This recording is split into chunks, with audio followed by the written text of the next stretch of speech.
হুযায়ফা ইবনুল ইয়ামান একজন বিশিষ্ট সাহাবী। একাধিক আয়াতে রয়েছে কিভাবে পৃথিবী ভেঙে যাবে, সময়ের গতিতে হবে।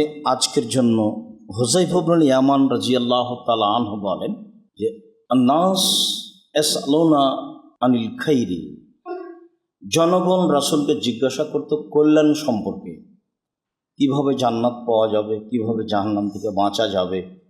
এগুলো ছিল জনগণের জিজ্ঞাসা। অকুন্ত আসআলুহানি শাররে মাখাফাতা ইদরিকানি, আর আমি নিজে হুযায়ফা ইবনুল ইয়ামান বিশিষ্ট সাহাবী, আমি জিজ্ঞাসা করতাম অনিষ্ট সম্পর্কে, খারাপ। মাখাফাতা ইদরিকানি, এই আশঙ্কায় যে খারাপ কখন আমাকে ধরে নেবে, আমি হয়তো বা বুঝতে পারবো না। আমার জীবনের কোনো এক সময়ে অন্যায়, অবিচার, হারাম, অরাজকতা, লুটতরাজ, অবিচার চলে আসবে, তখন আমার পরকাল হারিয়ে যাবে। এই জন্য আমি প্রায়ই আল্লাহ রসুলকে অনিষ্ট সম্পর্কে জিজ্ঞাসা করতাম। মর্মে একদিন বললাম, আল্লাহ রসুল, ইন্না কুন্না ফি জাহিলিয়াতিন শাররিন, আমরা ছিলাম পাপের মধ্যে, অনিষ্টের মধ্যে। আমাদের কাজকর্মের নাম ছিল জাহেলিয়া, একটা কাজও ঠিক ছিল না। তো আমরা ছিলাম পাপের মধ্যে এবং জাহেলিয়াতের মধ্যে। ফাজান আল্লাহ তাআলা বিহাদাল খাইরি, এখন তো আল্লাহ তাআলা আমাদেরকে কল্যাণ দিয়েছেন, ইসলাম এসেছে, কোরআন মাজিদ এসেছে, আমরা তখন ভালো, আমরা এখন মুসলিম, জাহেলিয়াত নেই, সত্য কথা বলি, নেই অন্যায় বিবেচনা করে চলি, 5 ওয়াক্ত সালাত আদায় করি, যেগুলো ইবাদত সেগুলো করি, এখন তো আমরা ভালো। আচ্ছা আল্লাহ রাসূল, হাল বাদা হাদাল খাইরি মিন শাররিন, এই ভালোর পরে কি খারাপ আসবে, এটা জিজ্ঞাসা। এই ভালোর পরে কি খারাপ আসবে? কারা নাম, হ্যাঁ, এই ভালোর পরে খারাপ আসবে, সরাসরি এটা বলবেন। তো আমি আবার জিজ্ঞাসা করলাম, আল্লাহ নবী, ওয়াহাল বাদা যালিকা খাইরি মিন শাররিন, ওয়াহাল বাদা যালিকা শাররি মিন খাইরিন, ওই খারাপের পরে কি ভালো আসবে? এখন তো ভালো, এরপরে খারাপ আসবে, তো ওই খারাপের পরে কি ভালো আসবে? আল্লাহ নাম, তিনি বলেন হ্যাঁ। অফিহে দেখানুন, ভালো হবে ঘোলাটে, অফিহে দেখানুন, ভালো হবে ঘোলাটে, ভালো হবে ধোঁয়াযুক্ত। তা বললাম, মামা দেখানো হোক, ধোঁয়াটে কি জিনিস, ঘোলাটে কি জিনিস, এটা তো বুঝলাম না। তখন আল্লাহ রসুল বলছেন, দেখো, কওমুন ইহতাদুনা বিগাইরি হুদায়া ওয়া ইস্তানুনা বিগাইরি সুন্নতি, আলেম ওলামা, জনগণ, এক শ্রেণীর মানুষ আমার আদর্শ ছাড়াই অন্য আদর্শে চলে বলবে, এটা রাসূলের আদর্শ।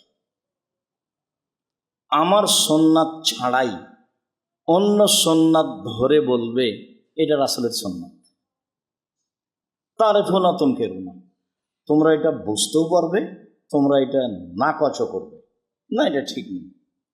তাহলে সাহাবীরা নাকাজ করবেন, তাবেঈরা করবেন, তাবেঈরা করবেন, এবং এক শ্রেণীর আলেম কিয়ামত পর্যন্ত এই শিরকে এবং বিদাতকে অস্বীকার করবেন না, এটা হবে না। আলেম ওলামা আমার আদর্শ ছেড়ে দিয়ে অন্য আদর্শ গ্রহণ করে বলবে, এইটাই রাসূলের আদর্শ। আমার সুন্নাত ছেড়ে দিয়ে অন্য সুন্নাত গ্রহণ করে বলবে, এইটাই রাসূলের সুন্নাত। কিভাবে?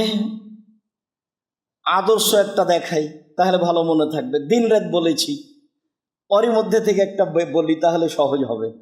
আদর্শ, মানুষকে বিদায় দিলে বলতে হবে, আস্তাগফিরুল্লাহ দীনাকা ওয়া মানাতাকা ওয়া কারামালিক ওয়া যাওয়াতাকাল্লাহু তাকওয়া গাফারা যামবুক ইয়াসসারা লাকাল খায়রা হাইসুমা কুনতা। এটা হলো বিদায়ের আদর্শ। তা আপনার বিদায় হলো এই যে টাটা বাই বাই, আমার আদর্শ ছেড়ে দিয়ে অন্য আদর্শ ধরে নে বলবে, এটাই রাসূলের আদর্শ। অনেক ধরেন, থ্যাংক ইউ, জাযাকাল্লাহ খায়ের, যেগুলো আপনি দিন রাত আমার মুখে শুনেছেন। তো আমার আদর্শ ছেড়ে দিয়ে অন্য আদর্শ ধরে নিয়ে বলবে, এটাই রাসূলের আদর্শ। সুন্নাত, সুন্নাত কত আছে তার কোনো হিসাবই নেই, কত আছে। আপনার প্রসিদ্ধ বলে দুরূদে ইব্রাহিম পড়তে হবে, তা আপনি বলছেন আল্লাহুম্মা সাল্লি আলা সাইয়্যিদিনা মাওলানা নাবিয়িনা মুহাম্মদ। সুন্নাত, একটা লাশকে সামনে রেখে, লোকটা মারা গেছে, কাপড় দিয়ে তাকে ঢেকে দিতে হবে, অজু দিয়ে গোসল দিতে হবে। কেন আপনি তাকে উঠাচ্ছেন, বসাচ্ছেন, তারপর পেশাব পায়খানা পেট চাপ বের করছেন, নখ কাটছেন? 241টা বেদাত আছে এক মুমূর্ষ ব্যক্তিকে লক্ষ্য। দেখেন, একটা বইয়ে সিরিয়াল দেওয়া আছে আব্দুল্লাহ আম্মার, মুমূর্ষ হতে কবর পর্যন্ত। আন্তর্জাতিক ফুটবল বিশ্বকাপ 2026কে লক্ষ্য করে যেটুকু হয়েছে, তাতে আমরা বিষয়টি নিয়ে খুব শক্তভাবে জাতির সামনে পেশ করার চেষ্টা করেছি। সম্মানিত দিনী ভাই বোন, আমরা বলেছি ঢোল, ঢাক, ডুবি, তবলা, হারমোনিয়াম, সেতারা, দোতারা, একতারা, যত বাদ্যযন্ত্র আছে সব হারাম, যা আল্লাহ তাআলা বলেন হাদিসে কুদসি। চৌসার, ছক্কা, লুডু, দাবা, পাঞ্জা, পাশা, ক্যারাম বোর্ড, তাস, গেমস, ফ্রি ফায়ার, পাবজি, এ ধরনের যত খেলা দুনিয়াতে আছে বা কিয়ামত পর্যন্ত যত তৈরি হবে, যা বসে বসে চলে, যাতে শরীরের কোনো চর্চা থাকে না, তা খুব জঘন্য ধরনের হারাম বলে রাসূল সাল্লাল্লাহু আলাইহি ওয়াসাল্লাম বলেছেন। হাদিস মুসলিম, তা আমরা বলেছি। তাতে আমরা এটাও বলেছি যে 2022 সালে কাতার খেলার আয়োজন করেছিল, তাতে খরচ ছিল $22 লক্ষ কোটি, প্রায়। কাতার একাই ছিল এই খেলার আয়োজনে। 2026 সালে খেলার আয়োজনে ছিল আমেরিকা, কানাডা ও মেক্সিকো, তাতে খরচ ছিল $1,70,000 কোটি, প্রায় $1,70,000 কোটি। আর কাতারের পক্ষ থেকে আয়োজনে খরচ ছিল প্রায় $22 লক্ষ কোটি। তাদের অনেক প্রস্তুতি নিতে হয়েছিল, হয়তোবা ভবিষ্যতে সৌদি আরবের লোক এই পদক্ষেপ নিবে বলে ধারণা করা হচ্ছে। খেলাধুলা, খেলতামাশা, বাদ্যযন্ত্র, গান বাজনা সম্পূর্ণ টোটালেই হারাম। এ কথা আল্লাহ তাআলা বলেন, এ কথা মুহাম্মদ সাল্লাল্লাহু আলাইহি ওয়াসাল্লাম বলেন, এ কথা হাদিসে কুদসিতে উল্লেখ হয়েছে। আপনি চাইলে জুমার খুতবা আব্দুর রাজ্জাক বিন ইউসুফ বিস্তারিত দেখবেন, আশাবাদী। তাতে বলেছি, এই খেলায় অংশগ্রহণ করা তো বহুদূরের কথা, এই খেলার গল্প যেখানে চলে সেখানে বসে থাকাও হারাম। তাতে এই কথা বলা আছে, বসে থাকা হারাম।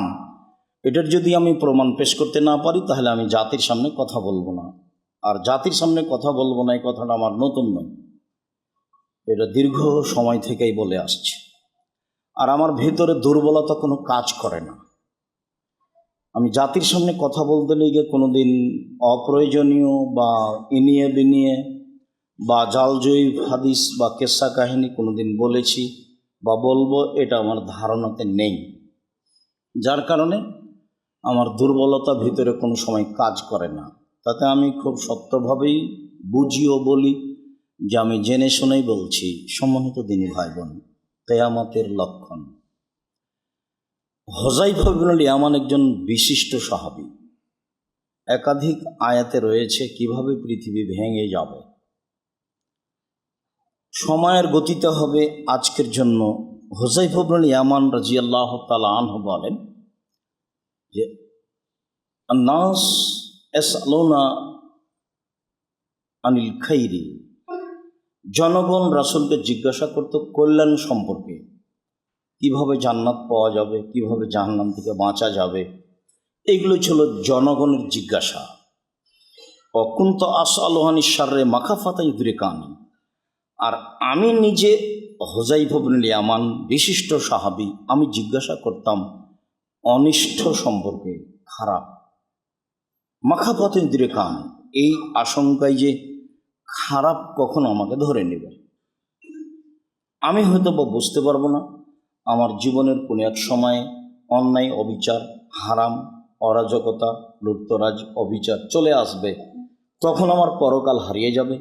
এই জন্য আমি প্রায়ই আল্লাহ রাসূলকে অনিষ্ট সম্পর্কে জিজ্ঞাসা করতাম। মর্মে একদিন বললাম, আল্লাহ রসুল, ইন্না কুন্না ফি জাহিলিয়াতিন শাররিন, আমরা ছিলাম পাপের মধ্যে, অনিষ্টের মধ্যে। আমাদের কাজকর্মের নাম ছিল জাহেলিয়া, একটা কাজও ঠিক ছিল না। তো আমরা ছিলাম পাপের মধ্যে এবং জাহেলিয়াতের মধ্যে। ফাজান আল্লাহ তাআলা বিহাদাল খাইরি, এখন তো আল্লাহ তাআলা আমাদেরকে কল্যাণ দিয়েছেন, ইসলাম এসেছে, কোরআন মাজিদ এসেছে, আমরা তখন ভালো,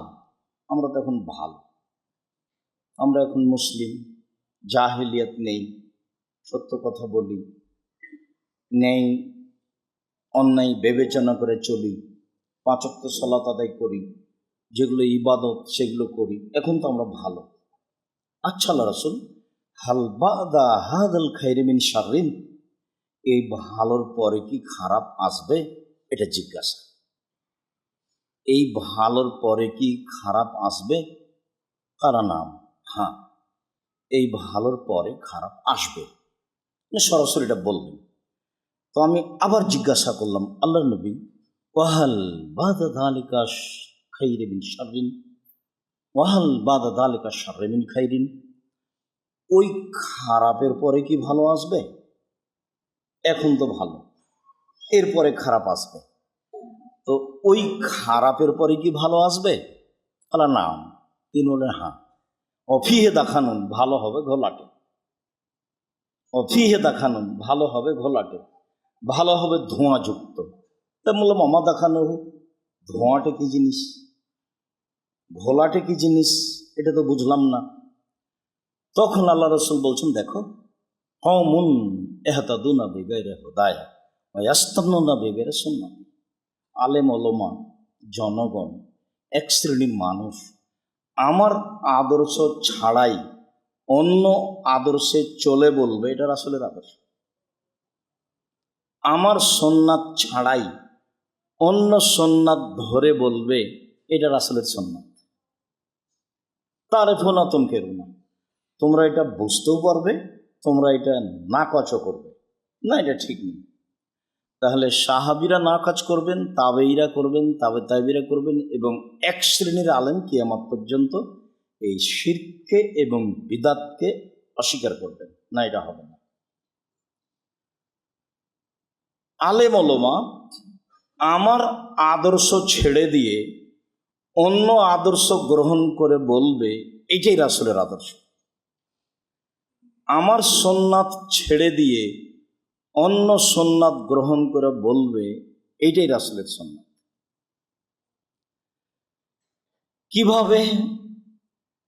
আদর্শ একটা দেখাই, তাহলে ভালো মনে থাকবে, দিন রাত বলেছি, ওরই মধ্যে থেকে একটা বলি, তাহলে সহজ হবে। আদর্শ, মানুষকে বিদায় দিলে বলতে হবে, আস্তাগফিরুল্লাহ দীনাকা ওয়া মানাতাকা ওয়া আখরামাক ওয়া যাওয়াতাকাল্লাহু তাকওয়া গাফারা যামমাক ইয়াসসারা লাকাল খায়রা হাইসুমা কুনতা, এটা হলো বিদায়ের আদর্শ। তা আপনার বিদায় হলো এই যে টাটা বাই, আমার আদর্শ ছেড়ে দিয়ে অন্য আদর্শ ধরে নে বলবে, এটাই রাসূলের আদর্শ। অনেক ধরেন থ্যাংক ইউ, জাযাকাল্লাহ খায়ের, যেগুলো আপনি দিন রাত আমার মুখে শুনেছেন। তো আমার আদর্শ ছেড়ে দিয়ে অন্য আদর্শ ধরে নে বলবে, এটাই রাসূলের আদর্শ। সুন্নাত, সুন্নাত কত আছে তার কোনো হিসাবই নেই, কত আছে। আপনার প্রসিদ্ধ বলে দুরূদে ইব্রাহিম পড়তে হবে, তা আপনি বলছেন আল্লাহুম্মা সাল্লি আলা সাইয়্যিদিনা মাওলানা নাবিয়িনা মুহাম্মদ। সুন্নাত, একটা লাশকে সামনে রেখে, লোকটা মারা গেছে, কাপড় দিয়ে তাকে ঢেকে দিতে হবে, অজু দিয়ে গোসল দিতে হবে। কেন আপনি তাকে উঠাচ্ছেন, বসাচ্ছেন, তারপর পেশাব পায়খানা পেট চাপটা বের করছেন, নখ কাটছেন? 241টা বেদাত আছে এক মুমূর্ষ ব্যক্তিকে লক্ষ্য। দেখেন, একটা বইয়ে সিরিয়াল দেওয়া আছে, আব্দুল্লাহ আম্মার মুমূর্ষ হতে কবর পর্যন্ত।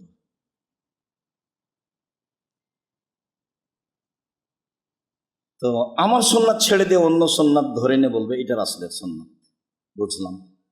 তারপরে আমি বলছি, আল্লাহ রাসূল, হাল বাদা যালিকাল খায়রি মিন শাররিন, ওই ঘোলাটে ভালোর পরে কি খারাপ আসবে? সিরিয়াল বলতে আছে, কারণ না, হ্যাঁ, ওই ঘোলাটে ভালোর পরে খারাপ আসবে। সেটা ধর্মের নামে। দোয়াতুন এলা আবু আবি জাহান্নাম আজাবাহু ইলাইহি কাজাবু হবিয়া, যারা ধর্মের নামে দাওয়াত দিবে তারা নিজেরাই জাহান্নামের দরজায়, যারাই তাদের ডাকে সাড়া দিবে সবাই জাহান্নামে যাবে। ফলাফলে কিন্তু হাদিস বুখারী মুসলিম। মানে চিন্তা করে বের করতে হবে কে তারা, আমি নাকি? কথা ঠিক নয়, এইখানে আসা যাবে না। কেন? হাদিস বুখারী মুসলিম। কথা এটাই যে এক শ্রেণীর আলেম ওলামা জাহান্নামের দরজায় থেকে মানুষকে বলবে ধর্মের কথা আছে, যারাই তাদের ডাকে সাড়া দিবে তারাকে তারা জাহান্নামে ঢুকিয়ে দিবে। তখন হুযায়ফা রাদিয়াল্লাহু আনহু বলছেন, সিফহুম লানা, কথাটি বুঝিয়ে বুঝলাম না। আলেম ওলামা জাহান্নামের দরজায় থাকবে, তাদের কথায় সাড়া দিলে তারাই মানুষকে জাহান্নামে দিয়ে দিবে, কথা বুঝলাম না, আরো বুঝিয়ে বলেন। তখন রাসূল সাল্লাল্লাহু আলাইহি ওয়াসাল্লাম বলছেন, হুম মিন জিলদাতিনা ওয়া ইয়াতাকাল্লামুনা বিআলসিনাতিনা, তারা হবে সবাই মুসলমান, তারা আমার ভাষায় কথা বলবে, কোরআন হাদিস দিব্যি পড়বে, অনুবাদ করবে, শুনে। দেখছেন না কোরআন মাজিদ পড়ে মানুষ বলছে যে নির্বাচনের কথা কোরআন মাজিদে আছে, মিলাদ পড়ে বলছে যে আল্লাহ বলছেন মিলাদ করতে হবে, সাহাবী করলেন না, তাবেঈ করলেন না, তাবেঈ করলেন না, ইমাম আবু হানিফা রাহিমাহুল্লাহ করলেন, ইমাম শাফি করলেন, মালিক করলেন, পৃথিবীর কোন বড় আলেম করলেন না, বলছে কোরআন মাজিদে আছে। হুম মিন জিলদাতিনা, এটা রাসূলের মুখের ভাষা। ইয়াতাকাল্লামুনা বিআলসিনাতিনা, তারা হবে মুসলমান আমার চামড়ার, তারা আমার ভাষায় কথা বলবে। তখন হুযায়ফা রাদিয়াল্লাহু আনহু বলছেন, কামা তা'মুরুনি, পরিস্থিতি এমন হলে কি করতে হবে বলে? তাহলে তো কঠিন হয়ে গেল। আলেম ওলামাই যদি ধর্মের নামে কোরআন হাদিস পেশ করে, তাহলে এখন কি করবো বলে? তখন আল্লাহ রাসূল বলছেন, তালজাম জামাতাল মুসলিমিন ওয়া ইমামাহুম, তখন একটা সঠিক দল এবং সঠিক দলনেতা খুঁজো। তখন হুযায়ফা রাদিয়াল্লাহু আনহু বলছেন, ফাইনামে কুনলাহুম জামাতুন ওয়া ইমামুন, যদি সঠিক দল সঠিক দলনেতা খুঁজে না পাই তাহলে কি করব? চলছে কথা, একটা করে শুরু হয়ে যেত। তখন বলছেন, ফাতাসিল তিলকাল ফিরাকাতুল্লাহ, সব দলগুলি ছেড়ে দাও, অন্তাও যে আসলে সাজারাতে গাছের আড়ে একা লুকিয়ে থাকো, হাত্তা ইদরাকাল মউত, মরে যাও, আসবে না। ধর্মের নামে ভুল সিদ্ধান্তে যেতে হবে না, সন্দেহ হলে ফিরে আসতে হবে, বেঁচে থাকার জন্য কোরআন এবং সহিহ হাদিসের আশ্রয় নিতে হবে। আল্লাহ তাআলা বলেছেন, ফাসালু আহলা যিকরি ইন কুনতুম লা তা'লামুন বিল বায়িনাতি ওয়াজ জুবুর, পৃথিবীর মানুষ তোমরা জানা মানুষের নিকটে জানো প্রমাণ সহকারে। প্রমাণ নেই যেখানে, মান্য নেই সেখানে, প্রমাণ যেখানে নেই মানা সেখানে নেই। ব্যক্তি যত বড়ই হোক, আল্লাহ বললেন জানা মানুষের নিকটে জানো। যাকে দাওয়াত দিচ্ছে, আব্দুল্লাহ সাহেবকে জুমার খুতবা দেওয়ার জন্য ডাকি, অন্তত 5 জন 10 জনকে জিজ্ঞাসা করতে হবে কিছু কোরআন হাদিস বুঝেন কি না। তারপরে একদিন আর 7 দিন আগে বলে দিতে হবে যে ভাইজান এখানে কোরআন হাদিসের অনুবাদ করে খুতবা দেওয়া হয়, বিষয়টা স্পষ্ট করে বুঝে সুঝে আসবেন। আহমদ হোসেন মন্ডল জান্নাতপুরের পরিচালক ছিলেন, মারা গেছেন, আল্লাহ তার ভালো করুক। প্রথম দিন আমাকে বলছে, একবারে প্রথমে এসেছি, এদিন আমাকে বলছে যে এই মিম্বারে খুতবা দিলে কোরআন হাদিসের অনুবাদ ছাড়া খুতবা দিলে আমি তাকে মিম্বার থেকে নামিয়ে দেব। ঠিক আছে, তাই হয়। ওর এই কথার ভিত্তিতে তখন হাদিস মুখস্থ করে এসে খুতবা দেওয়া হয়। ওই সুবাদেই এভাবে দেখা যায় যে সময় আসলে আলহামদুলিল্লাহ মাশাআল্লাহ অনেক হাদিস বলা যায়। সম্মানিত দিন, আবু হুরায়রা হুযায়ফা ইবনে ইয়ামান রাদিয়াল্লাহু তাআলা আনহু এইভাবে বললেন। অফি রিওয়ায়াতিন, অন্য এক বর্ণনায় হুযায়ফা ইবনে ইয়ামান বলেন, রাসূল সাল্লাল্লাহু আলাইহি ওয়াসাল্লাম বললেন, একুনু মিন বাদি আইম্মা, আমার পরে আলেম ওলামা হবে, ইহতাদুনা বিগাইরি হুদায়া, আমার আদর্শ ছাড়াই অন্য আদর্শ মেনে বলবে এটা রাসূলের আদর্শ। ওয়াস্তান্নুনা বিগাইরি সুন্নতি, আমার সুন্নাত ছাড়াই অন্য সুন্নাত মেনে চলে বলবে এটাই রাসূলের সুন্নাত। কুলুবু শায়াতিন ফি জুসমানি ইনসিন, তাদের অন্তর হবে শয়তানের অন্তর, ওদের দেখতে লাগবে মানুষ। রাসূলের মুখের ভাষা ভেবেছেন আপনি? আলেম ওলামাদের জাহান্নাম উদ্বোধন হবে, এই কথা আল্লাহ রাসূল বলেছেন। আমাদেরকে সম্মান করতে হবে এ কথাই ঠিক, তবে জেনে বুঝে সম্মান করতে হবে এ কথাও ঠিক। কেন? আল উলামা ওয়ারাসাতুল আম্বিয়া, আল্লাহ নবী বললেন যে আলেম ওলামা হচ্ছেন নবীগণের উত্তরাধিকারী। অনেক বড় এবার উপরে মান চলে গেছে। নবীগণের পরে যারা কাজ করে তারা আলেম ওলামা, মান তো অনেক উপরে চলে গেছে। সত্যি মান উপরে অনেক, কিন্তু আলেম ওলামা দিয়ে জাহান্নাম উদ্বোধন হবে এ কথাও ঠিক। আবার তিনি বললেন ওদের দেখতে লাগবে মানুষ, ওদের অন্তর হলো শয়তানের অন্তর। হাদিস তো বুখারী। কি বিচার করবে? সাওবান রাদিয়াল্লাহু তাআলা আনহু বলেন, রাসূল সাল্লাল্লাহু আলাইহি সাল্লাম বলেছেন, ইন্না মিম্মা তাখাওয়াফা আলা উম্মতি, পৃথিবীর মানুষ মনে রেখো আমি আমার উম্মতের উপরে আশঙ্কা করি তিনটি বিষয়ে। পৃথিবীর মানুষ শুনে রেখো আমি আমার উম্মতের উপরে আশঙ্কা করি তিনটি বিষয়ে। এক, আইম্মাতাম মুজিল্লিন, ভ্রান্ত হুজুর। হুজুর ভ্রান্ত হবে এ কথা আল্লাহ নবী বলেছেন। মানুষ কিভাবে বুঝবে? আল্লাহ যেভাবে বলেছেন সেভাবে ভাবলেই বুঝবে। কথা যখন দলিল সহ হবে তখন ঠিক আছে, দলিল আবার ঠিক আছে কি না তখন আল্লাহ রাসূল বললেন যে কাফাবিল মারে কাদেবানি ইউহাদ্দিসা বিকুল্লি সামিয়া, একজন মানুষ শুনে একটা কথা বলে দিল ধর্মের নামে সে মৃত্যু, কথাটা সত্য হলেও মৃত্যু। আগে দেখতে হবে রাসূলের কিনা। তিনি বললেন পৃথিবীর মানুষ বাল্লিগু আন্নি ওয়ালা আয়া, আমার একটি কথা জানা থাকলে অন্যকে বলো। হাদ্দেসন বানি ইসরাইল ওয়ালা হারাজ, বানি ইসরাইলের সত্য কাহিনী বলো, কোনো দোষ নেই।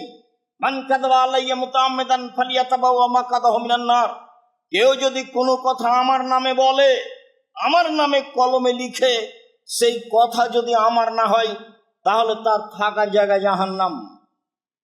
তখন হুজুর কত বড় এটা বিবেচনা হবে না, জুব্বা কত বড় এটা বিবেচনা হবে না, পাগড়ি কত বড় এটা বিবেচনা হবে না।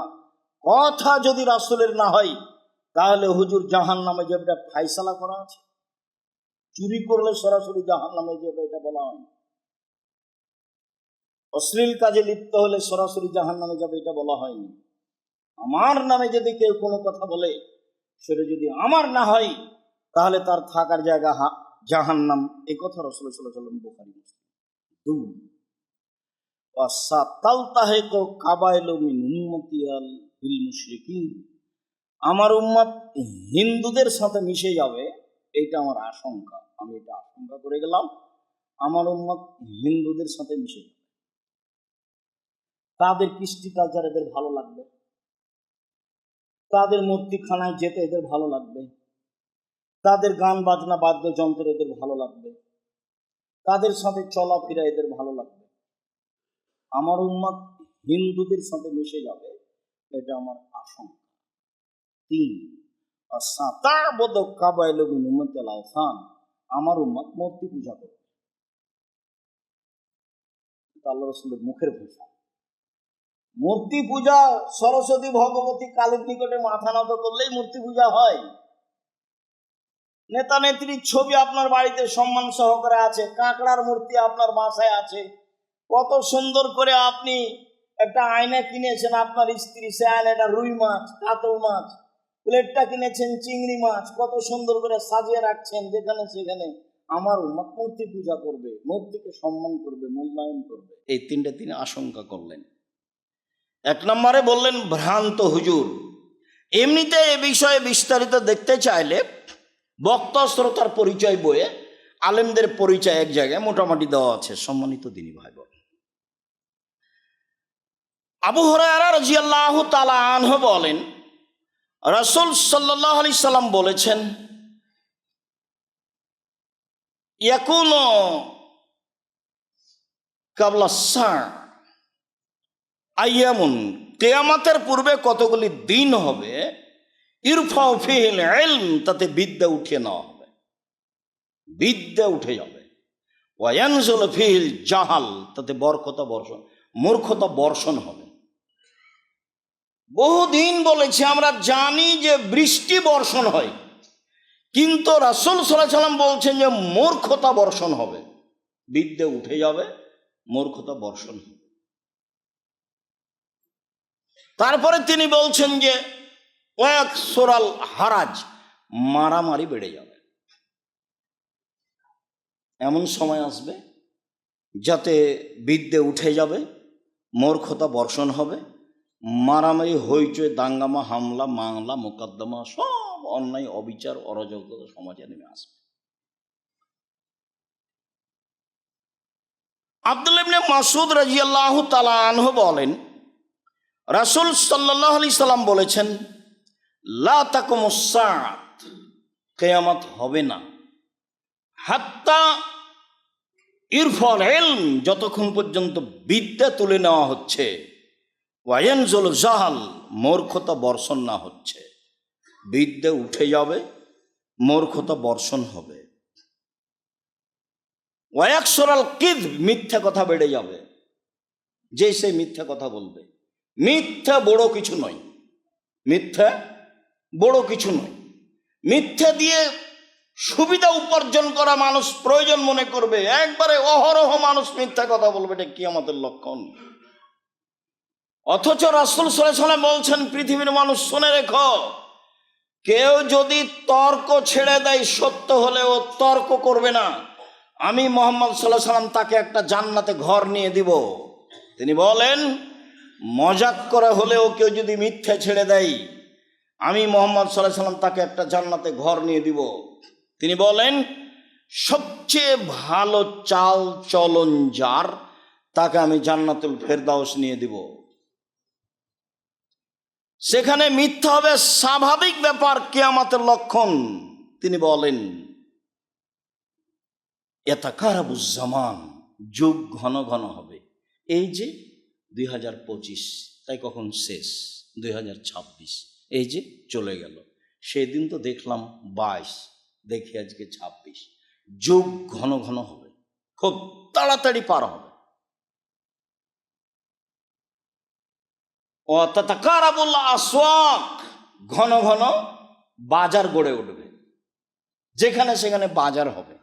এমন পল্লী, নিবিড় পল্লী, যেখানে বাজারের ধারণা করা যায় না, সেখানে বাজার গড়ে উঠবে। কিয়ামতের লক্ষণ।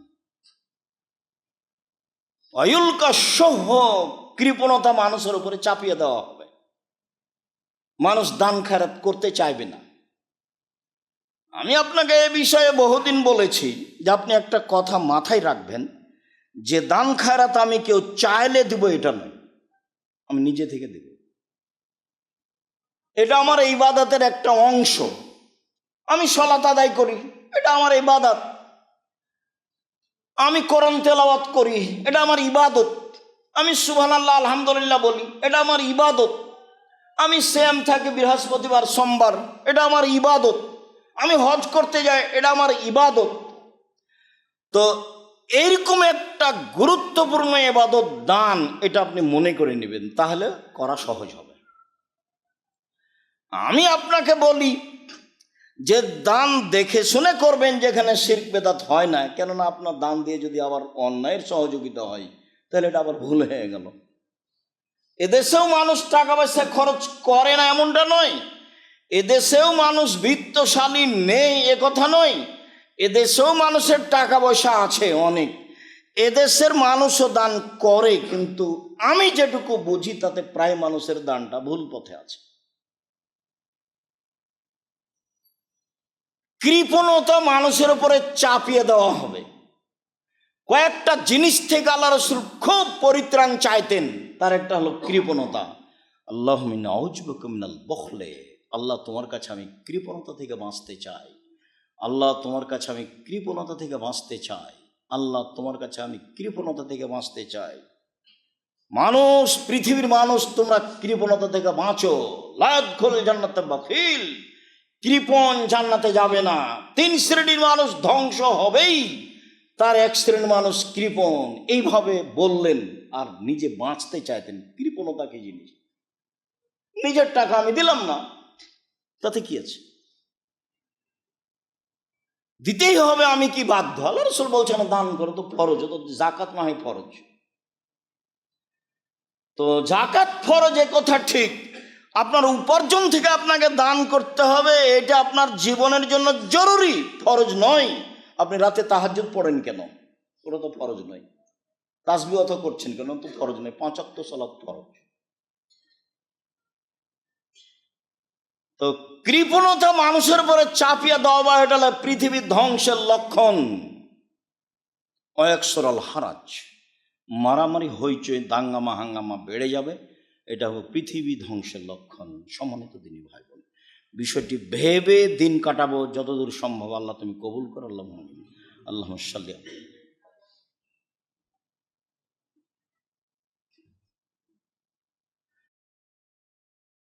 আসসালামু আলা মান লা নাবিয়্যা বা'দা।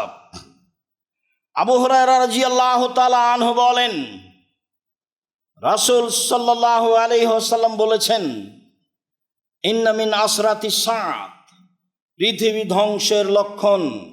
এর ফল ইলম, বিদ্যা উঠে যাবে। ওয়াকসরাল জাহাল, মূর্খতা বেড়ে যাবে। ওয়াকসরা শারবুল কামরে, নেশাদার দ্রব্য পান করা বেশি হয়ে যাবে। স্বাভাবিকভাবে মানুষ নেশাদার দ্রব্য পান করবে, যেটা বাস্তব মদ সেটাও, আর যেটা মদের কাছাকাছি সেটাও, বিড়ি তামাক সিগারেট যেটাই হোক না কেন, নেশাদার দ্রব্য পান করা বেশি হয়ে যাবে। ওয়াকিল্লা রেজাল, পুরুষ কমে যাবে। ওয়াকসরা নিসা, মহিলা বেশি হয়ে যাবে। পৃথিবী ধ্বংসের লক্ষণ। পুরুষ কমে যাবে, মহিলা বেশি হয়ে যাবে। হাত্তা ইয়াকুন আলী খামসিন ইমরাআল কাইমুল ওয়াহিদ, একজন পুরুষের অধীনে থাকবে প্রায় 50 জন নারী। হাদিস বুখারী মুসলিম। সম্মানিত দিনী ভাই বোন, 50 জন নারী কিভাবে থাকবে? তো বিদ্বানেরা বলতে চেয়েছেন যে 50 জন নয়, আরবিতে বেশি বোঝানোর জন্য 70 শব্দ ব্যবহার হয় আর 50 ব্যবহার হয়। তার মানে একজন পুরুষের সাথে হাজারো লাখো মহিলার অবৈধ সম্পর্ক থাকবে। বুখারী মুসলিমে এসেছে, যখন মহিলা বেশি হয়ে যাবে, পুরুষ কমে যাবে, তখন মহিলারে ভুল পদ্ধতিতে অন্যায় করার জন্য তাদের পিছনে ধাওয়া করে তাদের সাথে অন্যায় করবে। এই কথা মুহাম্মদ সাল্লাল্লাহু আলাইহি ওয়াসাল্লাম বলেন। পৃথিবী ধ্বংসের লক্ষণ। মুআয ইবনে জাবাল রাদিয়াল্লাহু তাআলা আনহু বলেন, রাসূল সাল্লাল্লাহু আলাইহি ওয়াসাল্লাম বলেছেন, ইন্না হাযাল আমরা বাদা নবুওয়াতান রাহমা, নেতৃত্ব শুরু হয়েছে নবী দিয়ে ও দয়া দিয়ে। কোন নবীর নেতৃত্ব চলেনি আল্লাহর দয়া ছাড়া। কোন নবীর নেতৃত্ব চলেনি আল্লাহর দয়া ছাড়া। আল্লাহ যখন মূসা আলাইহিস সালামকে বললেন, মূসা, ফিরআউন সীমা লঙ্ঘন করেছে, তুমি সেখানে দাওয়াত দিতে যাও। মূসা আলাইহিস সালাম বললেন, আমার মুখে তোতলা রয়েছে, আমি ভালো স্পষ্ট কথা বলতে পারি না, আমি যাব না। আল্লাহ বললেন, আমি ব্যবস্থা করছি, ঠিক করে দিচ্ছি, তুমি যাও। মূসা আলাইহিস সালাম বললেন, আমার একটা আপত্তি, অভিযোগ রয়েছে তাদের পক্ষ থেকে আমার উপরে। 1 থাপ্পড়ে আমি মানুষ মেরেছি, আমি সেখানে গেলেই আমাকে মারবে, অতএব আমি যাব না। তখন আল্লাহ বললেন, আমি তোমার সাথে থাকবো, কিভাবে মারবে সেটা দেখব। বলছে, আমার সাহস হয় না, গেলে আমার ভাইকে আমার সাথে দিতে হবে, হারুনকে দিতে হবে। ঠিক আছে, তাই হলো। হারুন আর তোমরা 2 ভাই যাও, যা বলেছ তাই মেনে নিয়েছি, তবে ওলা তানিয়া ফিজিক্রি, আমাকে ডাকতে কম করো না, না ডাকলে সব উল্টে দেবো। যা বলেছে একটা রাখবো না। নবীর নেতৃত্ব চলেনি আল্লাহর দয়া ছাড়া। খুব স্বাধীনভাবে তিনি গিয়ে বললেন,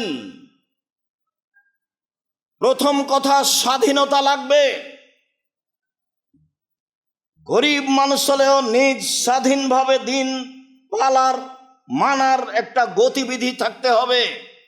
আর একজনের অধীনে থেকে দিন মানা যায় না। কৃষ্টি, কালচার, নিয়ম, নীতি, কর্ম, আদর্শ ইহুদি খ্রিস্টানদের মেনে চলে স্বাধীন থাকা যায় না। রাসূল সাল্লাল্লাহু আলাইহি সাল্লাম বললেন, পৃথিবীর মানুষ শুনে রেখো, তোমরা ইহুদি খ্রিস্টানদেরকে মেনে নিবা শিবরিন বাই শিবরিন, ডান হাতের বিঘত যেমন বাম হাতের সমান সমান সমান, তাদের আদর্শ তোমরা মেনে নিবা। জেরান বে জেরাইন, মানুষের হাত যেমন হাতের সমান তেমনি তোমরা মেনে নিবা। তিনি বললেন, অন্যায় করতে করতে যদি তারা গুই সাপের গর্তে ঢুকে, তোমরাও ঢুকবে। শোনো পৃথিবীর মানুষ, মনে রেখো, তোমরা বানি ইসরায়েলের সাথে, ইহুদি খ্রিস্টানদের সাথে নিয়ম কানুনে, কৃষ্টি কালচারে, আদর্শে, পোশাকে আশাকে তাদের সাথে চলে যাবে। ডান পায়ের জুতা যেমন বাম পায়ের সমান, ডান হাতের বিঘত যেমন বাম হাতের সমান, ডান হাতের বাহু যেমন বাম হাতের সমান, সমান সমান মেনে নেবে। শুধু তাই নয়, নিচে নামতে নামতে নামতে আল্লাহ রাসূল শেষে বলছেন, বানি ইসরায়েল ইহুদি খ্রিস্টান যদি মায়ের সাথে জেনা করে থাকে, তোমরাও করবে।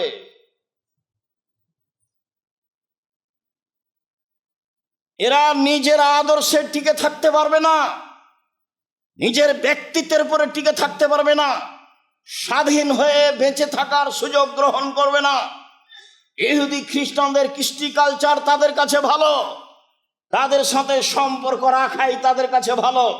শুনুন, তিনি বললেন, শুনে রেখো, মনে রেখো, ইহুদি খ্রিস্টানের সাথে মিশে থাকার পরিণতি তারা যেটা করেছে জাহান্নাম সেটাই হবে। তিনি বললেন, বানি ইসরায়েলকে ছেড়ে দেন, আগে স্বাধীন হতে চায়। তখন ফেরাউন বলল, কে তুমি? তুমি কি শিশুকালে, তোমাকে কি শিশুকালে আমি লালন পালন করিনি? ফেরাউন বলছে, তুমি কি বহু বছর আমার মাঝে থাকোনি? তুমি যা করেছো তা করেছো, তুমি এক থাপ্পড়ে মানুষ মেরেছ, তুমি বড় অকৃতজ্ঞ। তুমি আমার সামনে এই কথা বলো মানে?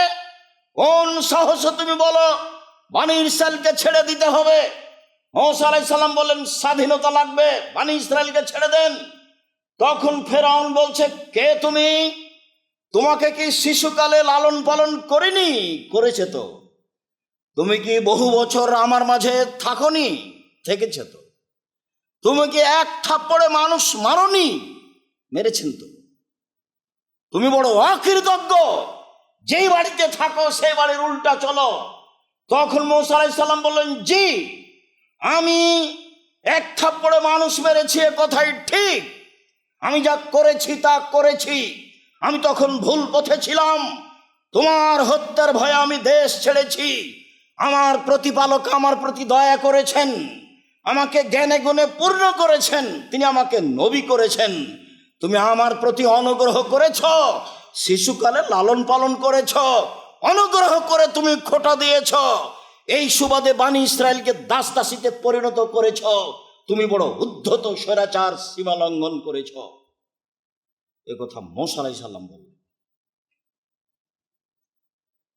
সম্মানিত দিনী ভাই বোন, রাসূল সাল্লাল্লাহু আলাইহি সাল্লাম বললেন, নেতৃত্ব শুরু হয়েছে নবী দিয়ে ও দয়া দিয়ে, সুম্মা খেলাফাতান রাহমা, তারপরে নেতৃত্ব শুরু হয়েছে সাহাবী দিয়ে ও দয়া দিয়ে। উমরের রাদিয়াল্লাহু তাআলার নেতৃত্ব চলেনি আল্লাহর দয়া ছাড়া, আবু বকর সিদ্দিক রাদিয়াল্লাহু তাআলার নেতৃত্ব চলেনি আল্লাহর দয়া ছাড়া।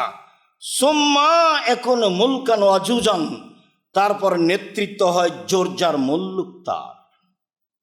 সুম্মা কায়নান, তারপরে হয় জাবরিয়াতান উতওয়ান ফাসাদান ফিল আরজে, মানুষ সমাজের নেতা হবে যে কোনো মূল্যে। সীমা লঙ্ঘন করে, বিপর্যয় সৃষ্টি করে, মারামারি করে, যে কোনো মূল্যে তখন মানুষের স্বভাব হবে কি? এক, এস্তাহেলুল হারিরা, পুরুষ মানুষের সিল্ক কাপড়, রেশমি কাপড়কে হালাল মনে করবে। দুই, অল ফরুজা, জেনাকে হালাল মনে করবে, জেনা পাপের কাজ না। তিন, মদকে হালাল মনে করবে। চার, গান বাজনাকে হালাল মনে করবে। পাঁচ, দিন ধনী হয়ে যাবে। ব্যাংকের টাকা জনগণের নাই, ব্যাংকের টাকা তাদের। যেটা আপনারা দেখতে পাচ্ছেন দিন রাত পত্রিকায়।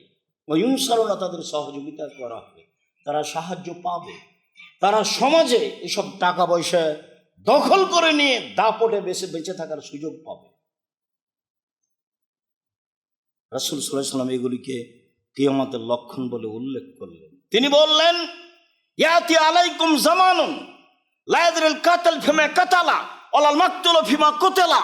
হত্যাকারী বুঝবে না কেন আমি মারছি, নিহত ব্যক্তি বুঝবে না কেন আমি মরলাম। যে মারছে যাকে, সেও জানে না।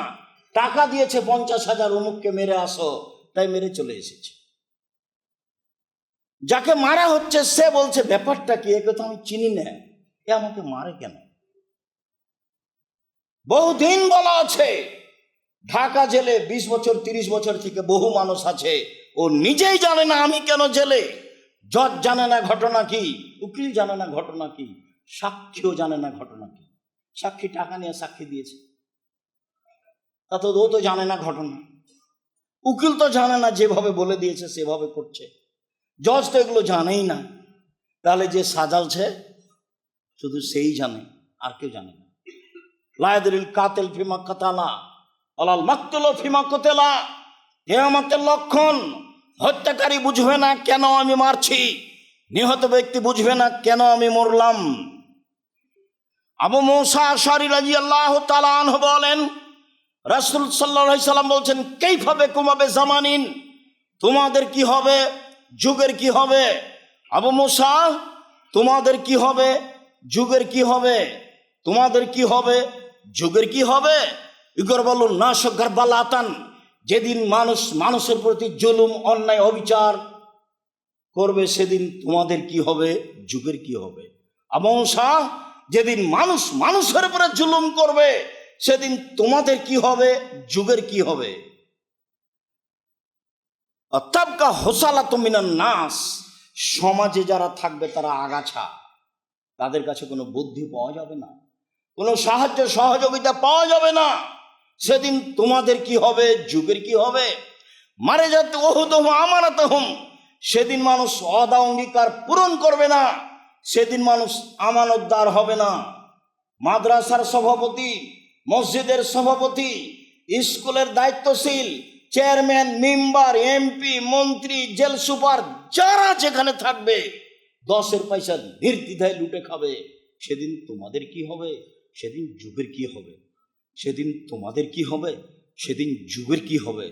তখন বলছেন, ক্ষমতা আপনি বলেন কি করতে হবে? তখন আল্লাহ রসুল বলছেন যে তা খোঁজো না মা তারিফু না, যেটা ভালো মনে করো সেটা গ্রহণ করিও, অতাজুরু না মাতন কেরো না, যেটা খারাপ মনে করো সেটা ছেড়ে দিও। আলজম বাইতাকুম, বাড়িতে থেকো, মুখখান বন্ধ রেখো, মুখখান বন্ধ রেখো, বাড়িতে থাকিও। ভালো যেটা বিবেচনায় আছে সেটা গ্রহণ করিও, মন্দ যেটা বিবেচনা আছে সেটা ছেড়ে দিও। মুহাম্মদ সাল্লাল্লাহু আলাইহি সাল্লাম মুখের ভাষায় উত্তর দিলেন। আবু মুসা আশআরী রাদিয়াল্লাহু তাআলা আনহু বলেন, রাসূল সাল্লাল্লাহু আলাইহি সাল্লাম বললেন, শোনো, এমন একদিন চলে আসবে মানুষের সামনে, হাত্তা ইয়াকতুলান নাসু আবাহু ওয়া উম্মাহু ওয়া যাকারাবাতিহি ওয়া ইবনা আখিহি, মানুষ তার পিতাকে মারবে, মানুষ তার ভাইকে মারবে, মানুষ তার ভাইয়ের ছেলেকে মারবে, মানুষ তার নিকট আত্মীয় স্বজনকে মারবে। তখন সাহাবীগণ বলেন কি, লাইসা লানা উকুলুনা, মানুষ পিতাকে মারবে কিভাবে, মানুষ মাকে মারবে কিভাবে? মানুষের বিবেক থাকবে না? মানুষের কি কোনো বিবেকই থাকবে না? তখন বলছেন লা তুনজা উকুল আকসার জালিকা জামান, মানুষের বিবেকই থাকবে না, নেবে মানুষের বিবেচনাই থাকবে না, বিবেচনা দিয়ে কোনো কাজ করবে না, শুধু অন্যায়। শুধু অন্যায় দেখা। সমাজে যারা কথা বলবে তারা হলো নিম্ন শ্রেণীর মানুষ, বোকা শ্রেণীর মানুষ, কম বুদ্ধির মানুষ। সমাজে যারা কথা বলবে তারা নিম্ন শ্রেণীর মানুষ।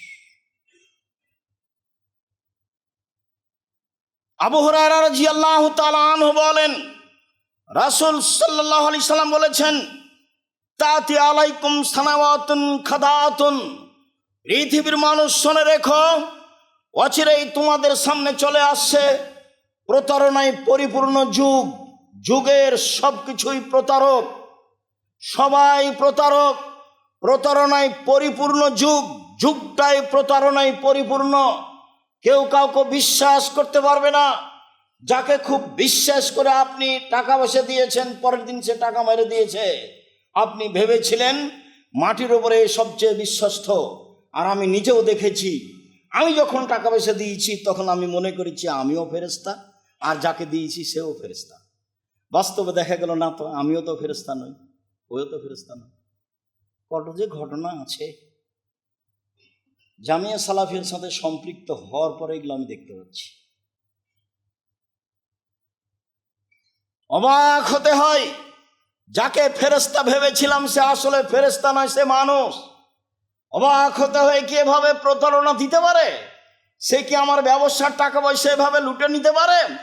আল্লাহ রাসূল বলছেন, শুনে রাখো, যুগই প্রতারণায় পরিপূর্ণ থাকবে। ইসাদ্দাকুল কাদেব, মিথ্যাকে সত্যবাদী বলা হবে। ইকদ্দাবু সাদেক, সত্যকে মিথ্যাবাদী বলা হবে। মিথ্যা সত্য, সত্যই মিথ্যা। হুবাহু রাসূলের মুখের কথা নকল করছি। ইউতামানুল খায়ন, আত্মসাৎকারীকে আমানতদার বলা হবে। নেন এবার। ইউখাওয়ানুল আমিন, আর ভালো মানুষকে আত্মসাৎকারী বলা হবে। আত্মসাৎকারী ব্যক্তিকে বলা হবে আমানতদার, আর আমানতদারকে বলা হবে আত্মসাৎকারী। একবারে হুবাহু মুখামুখি। নিম্ন শ্রেণীর মানুষ সমাজে কথা বলবে। সাহাবীরা বলেন, অমা হুয়া রয়বেজ। রয়বেজ কি জিনিস বুঝলাম না। আপনি যে ভাষা বললেন রয়বেজ, এটা বুঝতে পারলাম না, উপরের কথা বুঝেছি।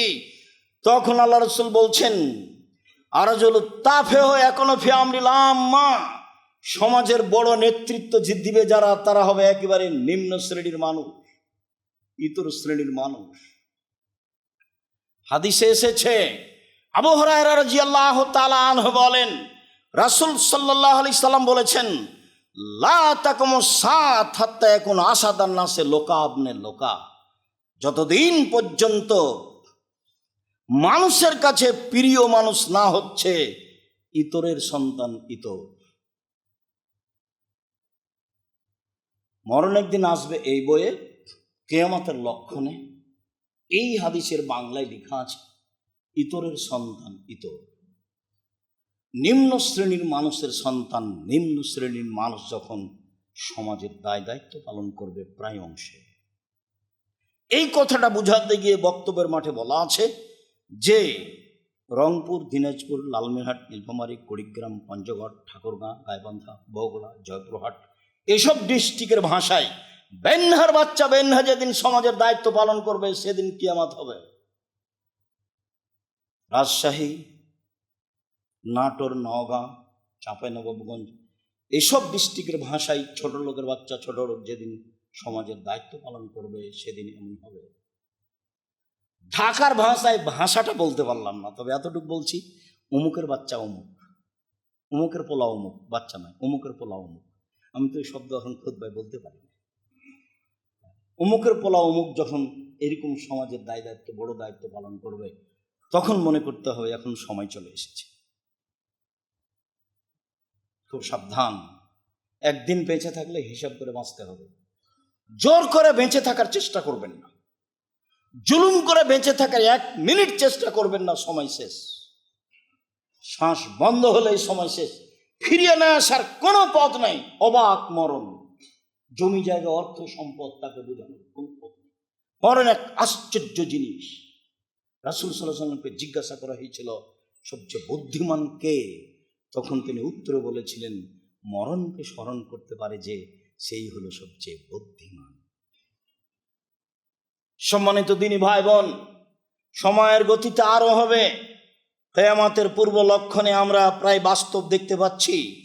মানুষ অন্যায়কে অন্যায় মনে করে না, মানুষ অবিচারকে অবিচার মনে করে না, মানুষ মানুষের বিরুদ্ধে মিথ্যে মামলা দিতে একটুকু দ্বিধা বোধ করে না। একেবারে ঘরে বসে সাজিয়ে সুন্দর করে লিখে দিচ্ছে, যার ব্যাপারে লিখছে সে ঘনক্ষরও জানে না। তার নামে মামলা দিয়ে তাকে জেল হাজতে দিয়ে নিজেকে সফল মনে করছে।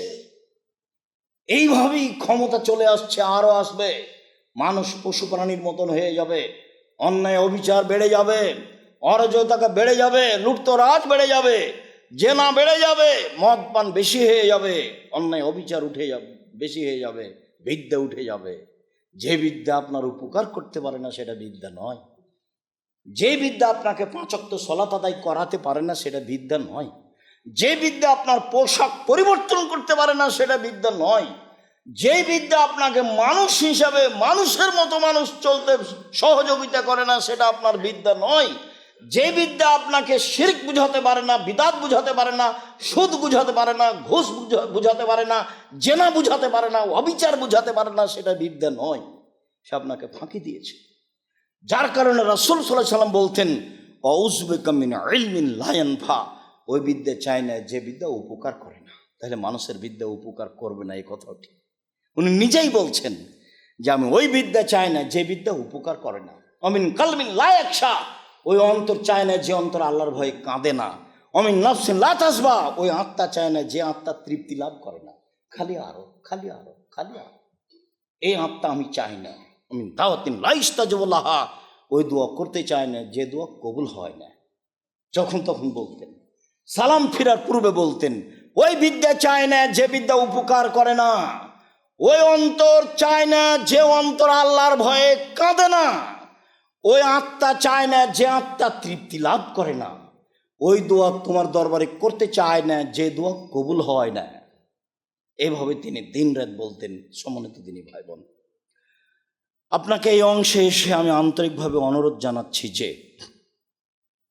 সত্য সত্যই পৃথিবীর বাস্তবতা যা, সেটা বিদ্যার দিকে হোক, সামাজিকভাবে হোক, নেতৃত্বের দিকে হোক, পোশাক আশাকে হোক, এখন প্রায় মানুষ ভুল পথের দিকে চলে গেছে। একজন মানুষ, পুরুষ মানুষ মাথায় টুপি দিয়ে আছে, তার ছেলে নগ্ন, তার মেয়ে নগ্ন পোশাক পরে আছে, তার কাছে এটা ভারী লাগে না। বাজনা চলছে দোকানে, টুপি মাথায় দিয়ে দোকানে বসে আছে, জিনিস বিক্রি করছে, তার কাছে এটা ভারী লাগে। পিতে স্কুলে মঞ্চে বসে আছে, মেয়ে নাচছে, তার কাছে এটা ভারী লাগে, বরং খুশি যে আমার মেয়ে ভালো নাচতে পারে। অবাক কথা। আপনি বলেন বিদ্যা কি জিনিস? বিদ্যা যদি মানুষের ক্ষতি করে তাহলে সেটা বিদ্যা নয়। মর্মে খুতবার শেষে এসে আন্তরিকভাবে অনুরোধ জানাচ্ছি যে কিয়ামতের লক্ষণ আমাদের মাঝে প্রায় বিরাজ করছে। মর্মে সতর্ক হই। রাসূল সাল্লাল্লাহু আলাইহি ওয়াসাল্লাম বলছেন, কবর দেখে কোনো কোনো মানুষ কবরের উপরে গড়াগড়ি পারবে, পরিবেশ পরিস্থিতি এত জটিল খারাপ হবে, আর আফসোস করে বলবে, আমি কেন মরলাম না, এই কবরটা আমার কেন হলো না, আমি কেন মরলাম না, এই কবরটা আমার কেন হলো না। এক শ্রেণীর মানুষ পরিস্থিতিতে আফসোস করে কবরবাসীর কবরে যাওয়ার বলবে যে আমি যদি এই কবরবাসী হতাম তাহলে তো আমি সব ঝামেলার মধ্যে থাকতাম না। দিন দিন দিন যত যাবে পরিবেশ পরিস্থিতি তত কঠিন হবে, অন্যায় অবিচার সমাজে তত বেশি হবে, জেনা চুরি ডাকাতি সমাজে তত বেশি হবে। মর্মে সম্ভবপর প্রাণপণে থাকার চেষ্টা করি, আল্লাহ তৌফিক দান করুক। মর্মে পরামর্শ, হিসাব নিকাশ করে বিবেচনা করে দিন কাটাই। 1, 2, এই মসজিদের সাথেই হিফজখানা চলে, এইটাকে হিফজখানার সাথে সাথে এখানে যেন কেতাবখানা থাকে, কোরআন হাদিস শিক্ষা দেওয়া হয়, এই ব্যবস্থা নিতে হবে। কেন? এদেশের লোক হিফজকে বিদ্যা মনে করেছে, মূলত হিফজ বিদ্যা নয়। একটা ছেলে হাফেজ হয়েছে, তো ওর সূরা বাকারা মুখস্থ আছে আর আপনার সূরা নাস মুখস্থ আছে। পার্থক্য এই যে ওর বেশি আর আপনার কম। আপনিও যেমন জানেন না, ওই তেমন কিছু জানেন না। হিফজ যদি শেষ হয়ে যায়, দিয়ে মাথায় রুমাল দিয়ে ঘুরে বেড়াই, তাহলে বুঝতে হবে যে আপনার ছেলের হাঁটুর ওপরে মেরে ওকে হাঁটু অচল করে দেওয়ার জন্য চলতে না পারে, বাকি জীবনও মানুষের বাড়িতে খাবে, মাথায় টুপি দিয়ে চেয়ে বেড়াবে। কাজে মূলত হিফজ কোনো বিদ্যা নয়। যারা ধনী মানুষ চাকরি রিটায়ার্ড হয়ে গেছে বলছে আমার বাপের নামে একটা হিফজখানা খুলেছি, বল হিসাব হিফজ দিয়ে আপনি কি করবেন? ও তো কোরআন হাদিস বুঝে না। আপনার মধ্যে আর তার মধ্যে পার্থক্য কি বলেন তো দেখি? আপনার সূরা ফালাক মুখস্থ আছে আর ওর কি আছে? সূরা বাকারা। আপনিও যেমন জানেন না কিছু, ওইও তেমন জানেন না কিছু। দোনোকে দোনো বারাবার হয়। বরং অনেক সময় আপনি তো কিছু দিন ধর্ম চর্চা করেন, ও মানুষের বাড়িতে খাওয়ার তালে দিন ধর্ম চর্চা করে না, তাকে পড়ানো লাগে না। কমিলানে পড়ালে তো খুব দেখতে হয়। আমরা 90 সাল থেকে 88 আগস্টের 20 তারিখ রোজ বুধবার থেকে শিক্ষকতা করি। 88 আগস্টের 20 তারিখ রোজ বুধবার থেকে। তারপরেও ক্লাসে গেলে আগে একটু দেখি যে আল্লাহ এখানে কি বলেছে, দেখি ছেলেদের সামনে কি বলবো, তো ওখানে কিছু লাগে না। কাজেই ছোট হোক প্রতিষ্ঠান, প্রতিষ্ঠান হিসাবে গণ্য করার চেষ্টা করেন।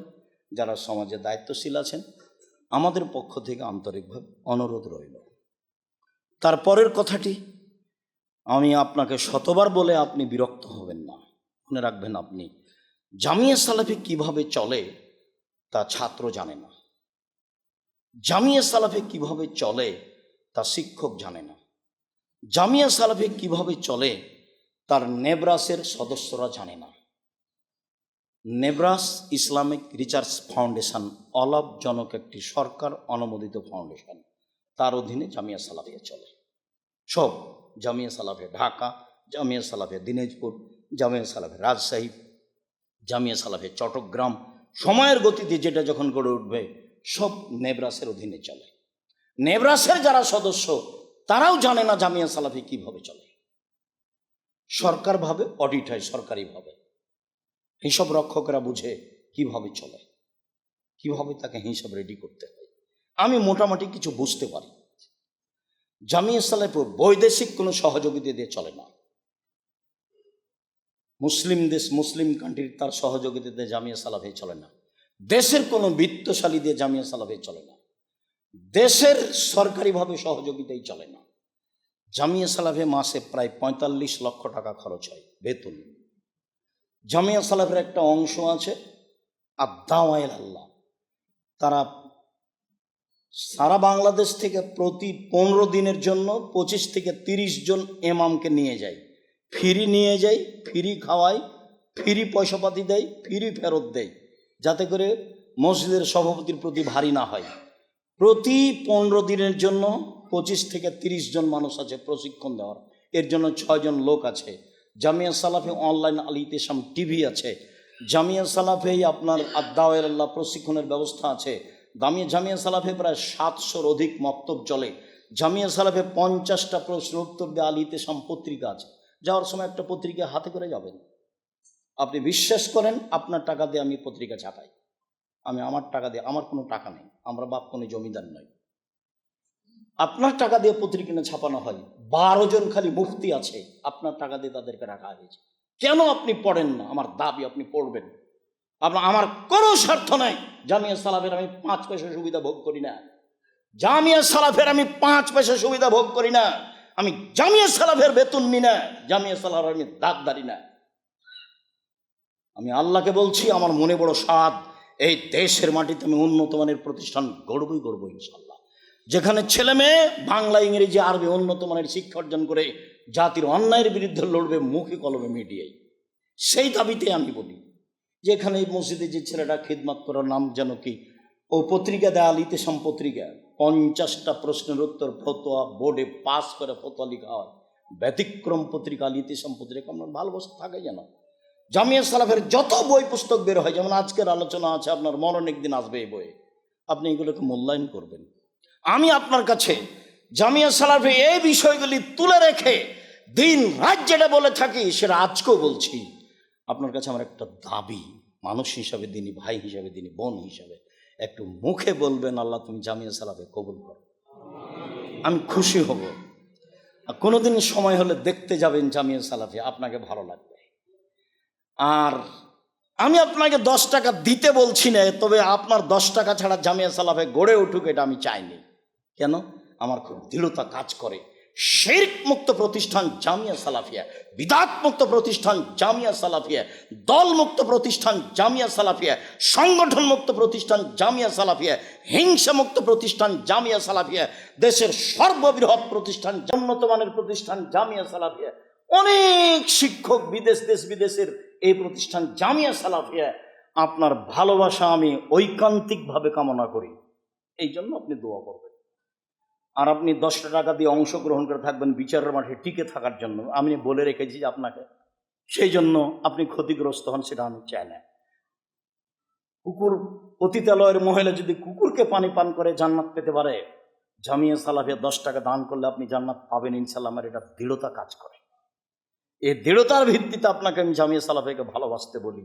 যেদিন আমি আসি সেদিন আপনি মনে করবেন আব্দুর রাজ্জাক সাহেবের সাথে জামিয়া সালাফিয়া আছে। কেউ বলতে পারবে না জামিয়া সালাফের কথা, কেউ কোনো শিক্ষক রশিদ বই বাইরে ব্যবহার করতে পারবে না। কোনো শিক্ষক যদি জামিয়া সালাফের রশিদ বই বাইরে ব্যবহার করে তাহলে তার জরিমানা হবে। কেউ জামিয়া সালাফের কথা বলতে পারবে না, কেউ আদায় করতে পারবে না।